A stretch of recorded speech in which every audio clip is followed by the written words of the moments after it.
प्रेम से बोली छठ माता की जय, सूरज भगवान की जय। गुरु भाई बहना, मैं छठ माता की कथा सुनाने जा रही हूँ। इस कथा को पूरा सुनिए और रहस्य जानिए। आदि नहीं आदि सुनने में माता छठी का अपमान होती है, माता छठी क्रोधित हो जाती है। पूरा सुनने में माता छठी कृपा करते हैं। इसलिए कथा को पूरा सुनिए और रहस्य जानिए। जय छठी मैया। गुरु भाई बहना, एक राजा थे और राजा साहब का 2 रानी थी।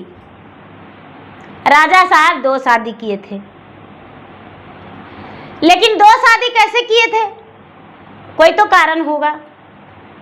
पहली वाली को संतान नहीं था और न संतान होने के कारण राजा दूसरा विवाह किए। राजा की 2 रानी हो गई, लेकिन राजा को दूसरी रानी का भी संतान नहीं हुआ। कई वर्ष विवाह का हो गया, लेकिन राजा का संतान नहीं हुआ। धीरे धीरे धीरे धीरे समय बीत गया। 4 साल 5 साल 6 साल हो गया तो राजा जो हैं राजा निसंतान ही रह गए। बहुत सारे लोग व्रत कर रहे थे, कार्तिक के व्रत। तो शाम का समय में सभी लोग दौरा डलवा लेके और छठ माता के गीत भजन गाते जा रहे थे। जो रानी थी, छोटी रानी, झिरोखा पर से देख रही थी। झिरोखा पर से देख रही थी, देखती है कि अरे बहुत लोग जो हैं, कुछ लोग पलटा दान कर रहे हैं, फल दान कर रहे हैं, दूध दान कर रहे हैं, सब दान पुण्य कर रहे हैं। छोटी रानी देखी से नीचे उतर के और रास्ता पर गई, जाके कहती है कि भाई ये कौन सा व्रत करते हैं, ये क्या कर रहे हैं आप लोग? कुछ लोग कहते हैं कि ये रानी, आप तो रानी हैं, आपको इस सब से क्या मतलब है? छोटी रानी हाथ जोड़ के बोली कि देखिए, हमको बताइए आप कौन सा व्रत करते हैं, ये क्या है, इससे क्या होता है? क्योंकि संतान नहीं था तो लगता था कि कौन सा व्रत करे जो मेरा संतान हो। एक बुढ़िया थी, वो भी व्रत की हुई थी। कहती है कि ये रानी साहब, छठ है, छठ माता के हम अर्घ देने जा रहे हैं। तो अच्छा, माता छठी के? तो हाँ, इससे क्या होता है? तो मन चाहा छठी माता वरदान देते हैं। सुहाग की लंबी आयु होती है, पुत्र की प्राप्ति होती है, घर में सुख शांति मिलती है। रानी कहती है कि तो इस बार तो चूक गए, लेकिन पिछला बार हम जरूर करेंगे, जब आएगा आगे बार तो। जब रानी जो थी झट से घर गई और घर जाके और स्नान करके झट से गंगा के घाट पर चल गई। गंगा के घाट पर चल गई और जाके और कुछ फल फूल खरीद के सबके सूप डलवा पे बांट दी और छठ माता से कहती है कि हे छठ माता, यदि मेरा संतान हो या ना हो, लेकिन इस व्रत को हम जरूर करेंगे। अगर जो पहले दे देते हैं तो ठीक है, और नहीं तो हम इस व्रत को करिए लेंगे।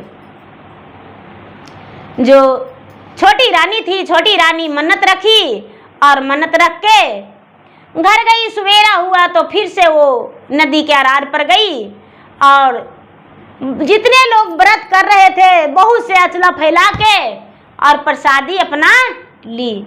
घर आई, बड़ी वाली रानी को दिए, रानी साहब हम गंगा के घाट पर गए थे, कुछ प्रसादी लाए हैं। जो बड़ी वाली रानी थी राजा से बोली कि ये राजा साहब, छोटी रानी तो भिखारिन है, गरीबों लोगों के साथ ये नदी के आरार पर गई थी और भीख मांग के आंचल में कोई सेब है, कोई दे दिया है, कोई केला दिया है, कोई खीरा दिया है, तो कोई पानी फल दिया है, कोई खवौनी का सार दिया है। बहुत सारा छोटी रानी भीख मांग के लाई है। छोटी रानी को घर से बाहर कर दीजिए। राजा छोटी रानी के पास गए और जाके कहते हैं कि रानी साहब, इतना बड़ा अपमान काहे किए? छठ में आप गए और भीख मांग के लाए हैं। रानी कहती है कि हे राजा साहब, ये तो आपके लिए अपमान होगा, मेरे लिए तो महान है। हम तो भगवान से खाने को लिए नहीं मांगे हैं, बस प्रसाद पाने को लिए मांगे हैं भीख।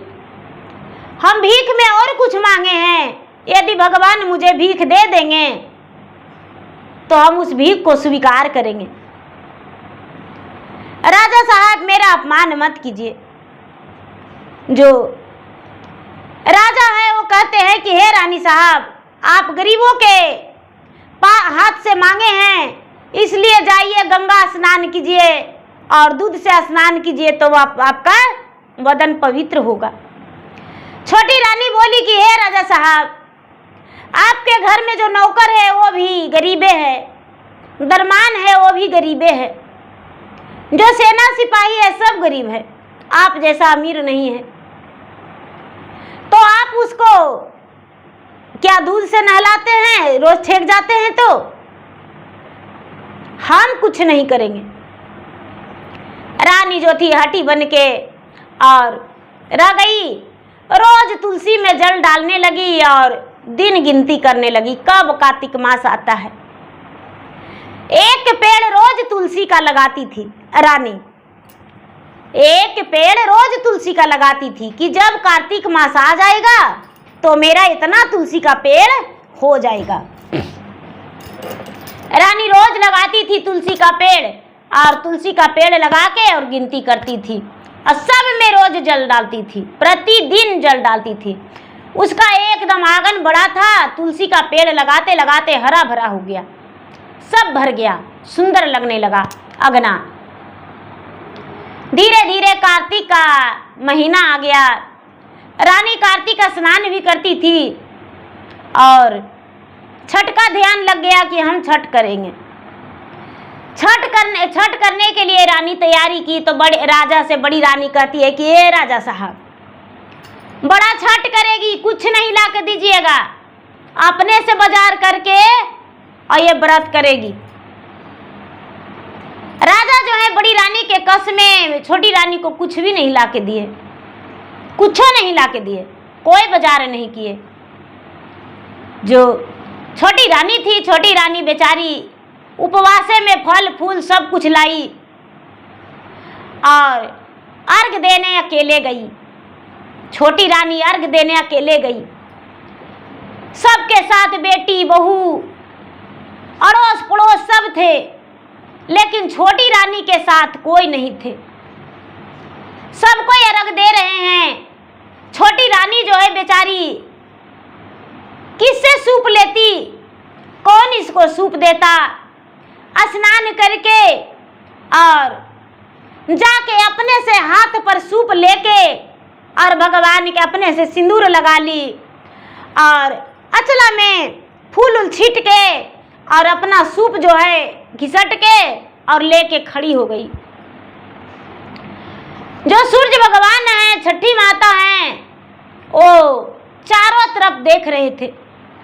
देखते देखते देखते देखते देखते देखते इस रानी के पास आ गए। सूप लेके बेचारी अपने खड़ी थी, सबके पास गीत नाद गवा रहा था, सबके पास लोग खड़ी थे, दूध ढार रहे थे। अभी बेचारी का कोई हइये नहीं था तो कौन जाता? राजा जो थे, राजा सबको मना कर दिए थे कि भाई में जो मेरे पत्नी के साथ जाएगा उसको हम काट के भर देंगे। बेचारी छोटी रानी किसी को नहीं बोली, डर से कि नहीं भाई राजा का हुक्म है तो हम अपने से सब कुछ कर लेंगे।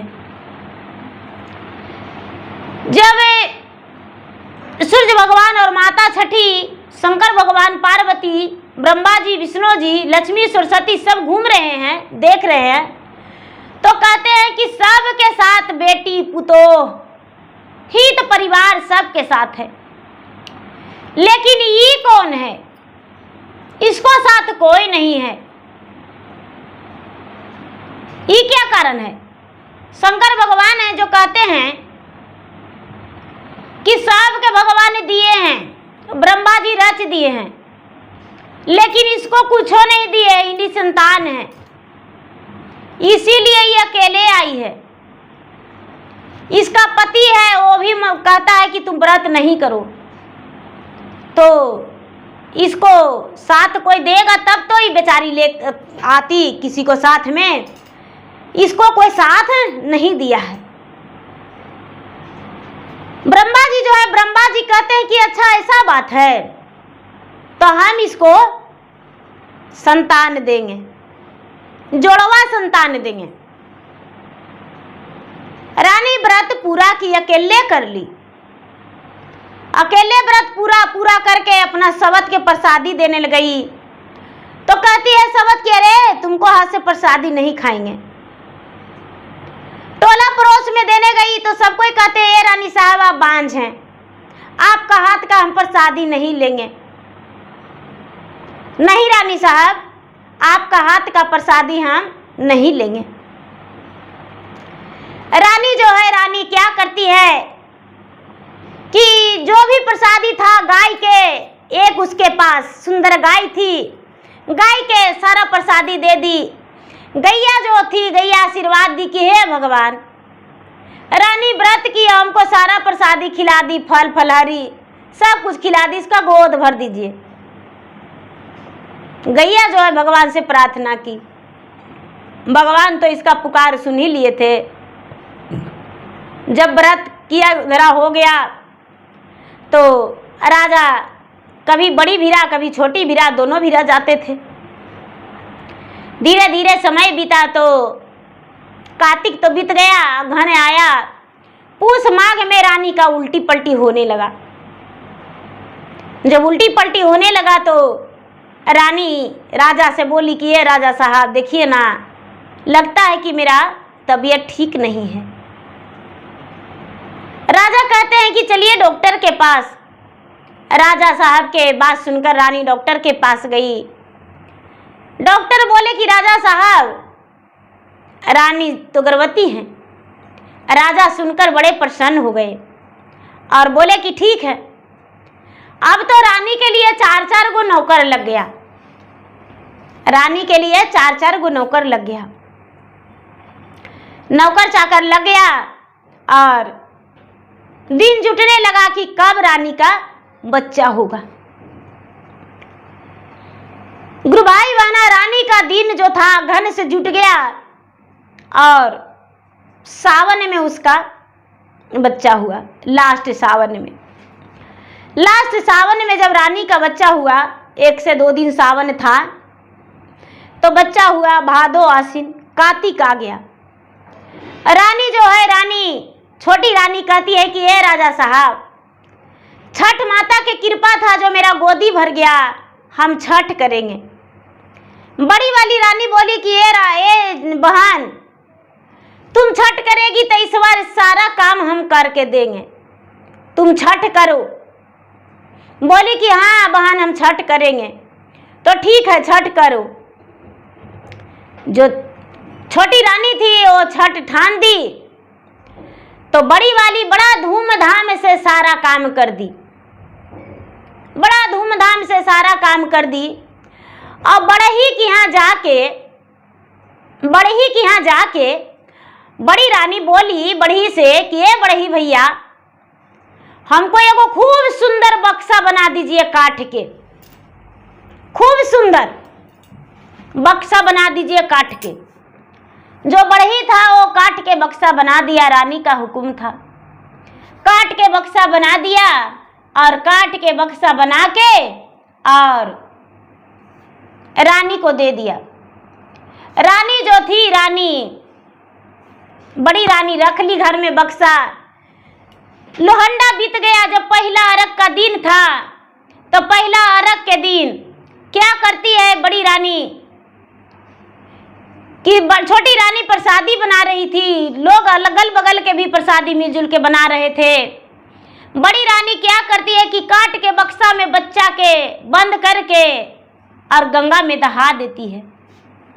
और जब बक्सा के दहा दी तो बक्सा जो है अपना दहते जा रहा है, बक्सा दहते जा रहा है। ये जब तैयारी की, शाम के अर्घ देने गई, बाबू कहाँ गया, बाबू कहाँ गया? अरे बाबू के पड़ोसन ले गई है, चलो ना हम लोग अर्घ दे के आएंगे। हम उनको बोल दिए हैं कि मेरे बाबू को दूध पिला दीजिएगा, बोल दिए हैं चलो अर्घ देकर आएंगे तब बाबू को खोजेंगे। छोटी वाली कहती है नहीं नहीं बाबू से दूध डरवाएंगे ना, ऐसे कैसे जाएंगे। बड़ी वाली कहती है अरे तुम्हारा बाबू खेल रहा है गोद में, उसका दूध पिला दी है पड़ोसन, चलो। बेचारी छोटी वाली जो थी चल गई, अर्घ दे दी। अर्घ दे के और घर आई, बच्चा को खोजती है कि दीदी बाबू कहाँ है। 2 ही महीना के तो बच्चा था, 2.5 महीना के, तो बच्चा को खोजेगी नहीं माँ को तो सीना फट रहा होगा। बड़ी वाली कहती है कि अरे ऐसे भी उपवास में हो तो तुम्हारा बच्चा जो है बच्चा आ जाएगा। बच्चा पड़ोसन के घर दे दिए है, दूध पिला के वो रख रही है। रात में कहती है भाई नहीं दीदी मेरा बच्चा को ला दीजिए। कहती है अरे तुम्हारा बच्चा ठीक ठाक से है, कोई बात नहीं। सवेरे हो गया, सवेरे भी रानी अर्घ देने चल गई, अर्घ देने चल गई, अर्घ दे के आ गई। अब कहती है दीदी आप मेरा बच्चा को ला दीजिए, आप मेरा बच्चा को ला दीजिए। बड़ी वाली कहती है कि अरे बहन बच्चा तो कहाँ चला गया वो पते नहीं है। हम तो झूठ बोले थे कि पड़ोसन के घर में है, बच्चा को पता नहीं आसमान खा गया कि जमीन खा गया कि बाघ सियार आके घर से ले गया, सो पता नहीं है बच्चा कहाँ गया, कोई पता नहीं। छोटी रानी जो है एक तो 3 दिन का उपवास और उसका बच्चा का गम, भोजन नहीं किया, पूरा डकर डकर के रोने लगी, गुलट गुलट के रोने लगी और कहती है कि हे भगवान मेरा बच्चा को लौटा दीजिए, मेरा बच्चा को लौटा दीजिए, मेरा बच्चा कहाँ चला गया, हे भगवान मेरा बच्चा को लौटा दीजिए। राजा जो है राजा पूरा बच्चा को खोजने लगे अपना पुत्र को, लेकिन पुत्र मिलेगा कहाँ, पुत्र तो गंगा में दहा गया। रानी बेचारी बहुत खोजती है। अब तो लोग उसको क्या कहेंगे कि रानी साहब खा लीजिए, अगर जो बच्चा जीवित रहेगा तो जरूर मिलेगा, आपका अंश का होगा। तो लोग समझाने लगे, छोटी रानी खाना खा ली। धीरे रानी जो थी, रानी अपना नाम का बच्चा का गला में एक लॉकेट डाल रखी थी, डाल रखी थी अपना नाम का। बच्चा जो था, बच्चा पानी में दहते बहुत दूर चला गया। तो गुरु भाई बहना, एक ब्राह्मण थे, वो पूजा कराने के लिए कहीं जा रहे थे और ब्राह्मण का 5 बेटा था पहले से। अब ब्राह्मण जब पार हो रहे थे तो देखते हैं कि वो काठ का बक्सा सुंदर दहते जा रहा है। वो ब्राह्मण छान लिए काट के बक्सा के, किसी का दह गया होगा, इसमें सोना चांदी हीरा जवाहरात जरूर होगा, इसमें जरूर होगा। ब्राह्मण इस तरफ लाए, उसको खोल के देखते हैं तो देखते हैं कि आहा बड़ा सुंदर बड़ा प्यारा बच्चा है, लगता है कोई राजा महाराजा के बच्चा है, बड़ा सुंदर है। इस बच्चा के तो तन पे आभूषणों से भरा हुआ है, बड़ा सुंदर है। वो ब्राह्मण पूजा कराने नहीं गए, उस बच्चा को घर ले आए, अपना ब्राह्मणी को देकर कहते हैं कि हे ब्राह्मणी, जैसे 5 पुत्र को पालन किए हैं वैसे मेरा इस पुत्र को वही पालन कर लीजिए। ब्राह्मणी बोली कि पता नहीं इसका नाम का ठिकाना, कुल का ठिकाना नहीं है, इसको कैसे पोसे पालेंगे। कहते हैं कि नहीं, इसको पोसिए पालिए। ब्राह्मणी पोसने पालने लगी। अब तो ब्राह्मण के घर में उस दिन से ब्राह्मण 1 सिर मांग के लाते थे तो 1.25 सिर हो जाता था। उनके घर में दिन दोगुना रात चौगुना आमदनी होने लगा। उनके घर में एकदम कहाँ से आ जा रहा है, बुंबुआ रहा है। ब्राह्मण जो थे बड़ा खुश थे। धीरे धीरे धीरे धीरे समय बीता। 2 साल, 4 साल, 5 साल, 10 साल, 12 साल बीत गया। जो राजा की दूसरी पत्नी थी वो बार बार यही कहती थी कि हे छठ माता, राजा भी उसको मान सम्मान खत्म कर दिए। एक पुत्र हुआ तो राजा उसको मानने लगे, लेकिन जब पुत्र गंगा में दहा गया, बड़ी रानी डाल दी गंगा में, तो बड़ी रानी तो ताने मार रही है, लेकिन छोटी रानी को राजा भी कहते हैं कि तुम बच्चा को जन्म दिया, लेकिन तूने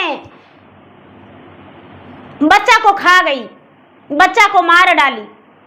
बेचारी और रोती थी।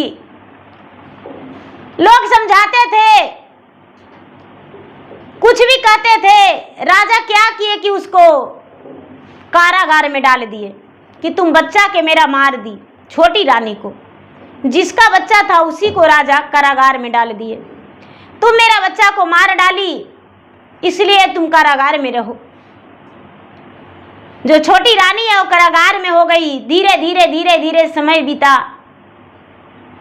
अपना दासी से कहती थी कि देखो दासी, उसका मायके का एक मुंह बोली दासी थी, देखो बहन, ऐसा है कि तू मेरे बच्चा को खोज करते रहना, चाहे जहां मिले मेरा बच्चा को खोज करते रहना। धीरे धीरे कार्तिक मास आया। जेले से बेचारी व्रत रखी, व्रत की, ज्यादा कुछ नहीं तो हाथ जोड़ के और निराहार निराजल रह के फूल जल लेके खड़ी हो जाती थी जल में। हे छठ माता, मेरा पुत्र को वापस लौटा दीजिए। हे छठ माता, मेरा पुत्र को वापस लौटा दीजिए। हम आपको 5 सूप से अर्घ देंगे, सोने सूप से अर्घ देंगे। बेचारी बड़ी मन्नत करती थी। लोग कहते थे कि रानी पागल हो गई है बेटा के वियोग में, लेकिन मानिए दीदी कि वो पागले हो गई थी। बेचारी बड़ी भगवान से प्रार्थना करती थी। धीरे धीरे धीरे धीरे 12 बरस बीत गया। जब 12 बरस बीत गया दीदी, तो एकदम छठे के दिन था। छठ के दिन था और बेचारी छोटी रानी कारागार में उसके बदले में दासी रह जाती थी और ये निकल जाती थी और जाके व्रत करती थी। गंगा में जाके लोटा में जल लेके और फूल डाल के व्रत करती थी। जब ब्रह्मा बरस पूरा हो गया, 12 बरस का इसका लड़का हो गया, तो जल लेकर खड़ी है और इसका जो बेटा है एक ब्राह्मण के रूप में हाथ में पतरा लेकर और इसके पास खड़ा हो गया। इसके पास खड़ा हो गया तो गला में चैन में, सोने का चैन में एक लॉकेट डाली थी। लॉकेट में इसका तस्वीर था, इसका चैन पे कड़ी कड़ी पे नाम था। रानी जो है, रानी के पास गया वो ब्राह्मण पुत्र बन के क्या ब्राह्मण के यहाँ रहता था, तो ब्राह्मण पुत्र बन के कैसे जाएगा। ब्राह्मण पुत्र गया और बोला कि अरे माता जी, कथा करवाना है, हम ब्राह्मण पुत्र हैं। बेचारी कहती है कि देखिए कथा कर दीजिए, लेकिन हम आपको दान में 1 रुपया नहीं देंगे। तो नहीं, कोई बात नहीं, आपको हम कथा कर देंगे, जल से आप निकल जाइए। रानी निकली और थोड़ा सा चंदन के लकड़ी काट काट के उसी का धूप देती थी। उसके पास पैसा नहीं था कि वो धूप भी खरीदती। चंदन के लकड़ी काट काट के और ले जाती थी और उसी का धूप जलाती थी। धूप जलाई और ब्राह्मण का पुत्र वेद पढ़ने लगे। जब वेद पढ़ने लगे तो नजर पड़ गया रानी को कि अरे मेरा चैन है। कहते हैं कि बाबू ये चैन कहाँ से लाया है? तो चैन तो पता नहीं मेरा जन्मे से है, तो किसने दिया है? तो देखिए ये सब तो मेरे पिताजी और मेरी माँ बताएगी, हमको नहीं पता है। तो तुम्हारा घर कहाँ है बेटा? तुम्हारा घर कहाँ है? तो यहाँ से तो कम से कम तो 10 किलो 15 किलोमीटर बाद है, और हम तो ब्राह्मण पुत्र हैं, तो हम पूजा पाठ करवाते हैं। रानी बेचारी धूप जला के और लॉकेट को खोल के देखती है, तो कहती है देखो बेटा ये मेरा फोटो है, तुम मेरा बेटा हो, तुम मेरा बेटा है। तो हम आपको बेटा है, तो हाँ, तुम्हारे माता पिता कहाँ हैं? जो ब्राह्मण उसका पुत्र था बोला कि देखिए ऐसे भी मेरा माता कहती है कि तुम मेरा बेटा नहीं हो, काट के बक्सा में तू मुझे मिला था, और काट के बक्सा में हम माता पिता को मिले हैं। तो पूरा बात मेरे मम्मी पापा से जानिएगा। जो छोटी रानी थी बेचारी कहती है कि देखो बेटा तू मेरे घर चलो, मेरे दरवाजा पर एक दिन रहना, और सुबह में अर्घ दे के हम तुम्हारे मम्मी पापा के पास चलेंगे। ब्राह्मण पुत्र जो था वो देखा कि बाप रे इतना बड़ा राजमहल है, तो इसका बेटा बन जाने में भी कोई दिक्कत नहीं है। वो तो अनजान था। छोटी रानी सुबह के अर्घ देकर और उसके बाद अपना बेटा को हाथ पकड़ के और ब्राह्मण के घर गया। जब ब्राह्मण के घर गई तो जाके पंडित जी के पाँव में लपट के रोने लगी। सब लोग पूछ रहे हैं कि भाई आप कौन हैं और मेरा पैर पकड़ के क्यों रो रहे हैं, आप बताइए, मेरा पैर पकड़ के क्यों रो रहे हैं, मुझे बताइए। छोटी रानी जो है कोई जवाब नहीं देती है। बेचारी 3 दिन का उपासल 4था दिन बीत रहा था। कहते हैं 3 दिन के उपासल पर बैतिया, धैले हवा तोहरे ध्यान, धैले हवा तोहरे ध्यान। सासु ने कर कही बंझनिया, ननदो झोटवाने वाय, ननदो झोटवाने वाय। गोतनी दे ओलहनामा, स्वामी हृदवाना लगाए, स्वामी हृदवाना लगाए। सूरज देवा करना विचार, आदित्य देवा करना विचार। एक पुत्र सूरज देवा, नेटुआ देवो नाचाय, ढोलवा देवो बजाय, बजना देवो बजाय। घटिए पर झंडा फहराएवो, सूरज कराना विचार, आदित्य कराना विचार, छठी मैया कराना विचार। गुरु भाई बहना ये सच है, गलत नहीं है। बहुत सारे लोग जुट गए, कहने लगे कि अरे पंडित जी कौन तो आया है, पंडित जी के पैर पकड़ के बड़ी रो रहा है, बेचारी काजनी कौन है। सब लोग बोले भाई आप कौन है बताइए। तो बेचारी घंटा 2 घंटा 3 घंटा खूब रोई, रोते रोते बेहोश हो गई। उसको पानी उनी के छींटा मारे लोग, होश में आई रानी। ब्राह्मण जो है, ब्राह्मण कहते हैं भाई क्या बात है। तो ब्राह्मण पंडित जी ये बेटा आपको कहाँ मिला है? पंडित जी कहते बेटा कहाँ मिला है, बेटा मेरा है। कहते नहीं बेटा मेरा है। सब लोग कहने लगे ए पंडित जी बदमाशी करिएगा, यही बेटवा ना आपको दहल जा रहा था पनिया में से मिला है, तो ये बेटा आपको कैसे हो गया? आपको 5 बेटा, ये छठा आपको थोड़ी है। पंडित जी कहते हैं कि भाई हम इतना दिन पोसे पाले, इतना बड़ा किए, पढ़ाए लिखाए, बेटा तो हमको नहीं है, लेकिन हम पढ़ाए लिखाए सब कुछ किए, तो ममता तो इसमें बसिए गया है। वो जो रानी है वो कहती है कि देखिए हम जितना आपको खर्चा हुआ है पोसने पालने में सब दे देंगे, 1 रुपया नहीं रखेंगे, आप बोल के दीजिए। देखिए राजा कहते हैं कि 5 लाख बोलेंगे तो 5 लाख आप बोलिए, मान लाइएगा तो ठीक है। जो पंडित जी बोले कि 5 लाख हम मांगेंगे तो दे दीजिएगा। रानी बोली हाँ देंगे। रानी जो है तुरंत सेना सिपाही के आके बोला कि राजा के बुलाइए। राजा जो है राजा आए, क्या बात है?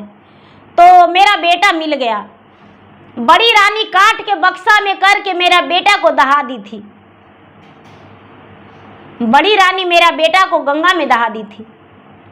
आज मेरा छठ में माता का महिमा अपरंपार है कि राजा कारागार में भी हमको डाल के रखे थे, फिर भी हम दासी को बैठा देते हैं कारागार में और हम व्रत कर लेते हैं। हम व्रत कर रहे थे, मेरा बेटा ब्राह्मण रूपी बन के आया मेरे पास, भगवान भेजे। जो राजा हैं सुन के और एकदम दंग रह गए। बड़ी रानी से कहते हैं कि हाँ रानी सही बात है। बड़ी रानी का बोलती बंद हो गया था, हक्का बक्का बंद था। बड़ी रानी कहती है कि नहीं राजा साहब ये बात झूठ है। राजा जो है हाथ पकड़ के अपने सिर ऊपर धर के कहते हैं कि रानी साहब क्या ये सच है या झूठ? बड़ी रानी बोली कि हे राजा साहब मेरे मन में ईर्ष्या हो गया था, जलस हो गया था कि जितना धन संपत्ति है छोटी रानी का बेटा का नाम का हो जाएगा, मेरा कुछ नहीं रहेगा। इसीलिए हम इसको काट के बक्सा में करके गंगा में दहा दिए। लेकिन पता नहीं कैसे ये बच्चा को अपना ढूंढ निकाली। हम तो इसे कारागार में डलवा दिए थे कि शायद इसका कभी पता ही ना चले, और फिर भी ये पता चल गया, बच्चा ढूंढ ली। राजा जो हैं तुरंत रुपया पैसा लेकर सोना चांदी ले जाकर ब्राह्मण को देते हैं, ब्राह्मण से अपने बच्चा को ले आते हैं। बच्चा को लाते हैं, बच्चा को गला में वो राजा रानी दोनों मिलकर कड़ी कड़ी पर नाम लिखवाए थे। राजा रानी को नाम था, राजा रानी दोनों कड़ी कड़ी में नाम देखकर और तुरंत पहचान गए कि मेरा बेटा है। राजा रानी उसे वापस लाए, और वापस लाके और पूरा राज को खुशी से खिलान पिलान करवाए, भंडारा करवाए। राजा साहब रानी साहब दोनों भंडारा करवा के और उसके बाद उसी जगह पे बड़ी रानी को बैठा के और बाल मुड़वा के और गदहा पर बैठा के पूरे राज घुमवा के और चूना के टीका लगवा के और बड़ी रानी को राज निकाल दिए, राज से निकाल दिए। घर से नहीं, पूरे अपने राज से निकाल दिए कि रानी, बड़ी रानी मेरे राज में रहने लायक नहीं है। मेरा संतान को ये मार डाली थी, लेकिन भगवान माँ का महिमा था, छठ माता का महिमा था, इसीलिए मेरा पुत्र जीवित है। और मेरे पुत्र के कारण ये रानी इतना की थी, इसलिए अब मेरे राज में नहीं रहेगी। बड़ी रानी निकल गई। छोटी रानी जो थी, छोटी रानी अपने पुत्र को लेकर अपने पति के साथ जीवन बिताई और खुश रही। कोने राई पोखराक ताई देलन घटिया बांधाई देलन है। छठे मैया कोने देवी करथिन छठी बरतिया तो निरा माला जल खोजथिन सुंदर घाट खोजथिन। छठी मैया कोने देवी करथिन छठी बरतिया तो निरा माला जल खोजथिन सुंदर घाट खोजथिन। दुलराई तोराई पोखरा खताई देलन घटिया बंधाई देलन है। छठी मैया दुलरे तो देवी करथिन छठी बरतिया तो सुंदरा जल खोजथिन निरामला जल खोजथिन सुंदर घाट खोजथिन। घाट मोर छेकले घाट बारा लोग बटिया सिपाही लोग है। छठी मैया गोदा मोरा छेकाले सुवमा पुत्रा कैसे हमार देवो है। छठी मैया गोदा मोरा छेकाले विक्रांत पुत्रा कैसे हमार देवो है। छठी मैया गोदा मोरा छेकाले सूर्यकांत पुत्रा कैसे हमार देवो है। किया दई मनई बई घाट बरा लोग किया दई सिपाही लोग है। छठी मैया किया दई मानाए वही शुभमा पुत्र तवे हमार देवे। छठी मैया किया दई मानाए वही विक्रांत पुत्र तवे हमार देवे। रुपया दई मनई बई घाट बरा लोग टका दई सिपाही लोग है। छठी मैया दूधा दई मानाए वही शुभमा पुत्रा तवा हमार देवे। छठी मैया दूधा दई मानाए वही सुबिटी बेटी तवा हमार देवे। जय छठी माता।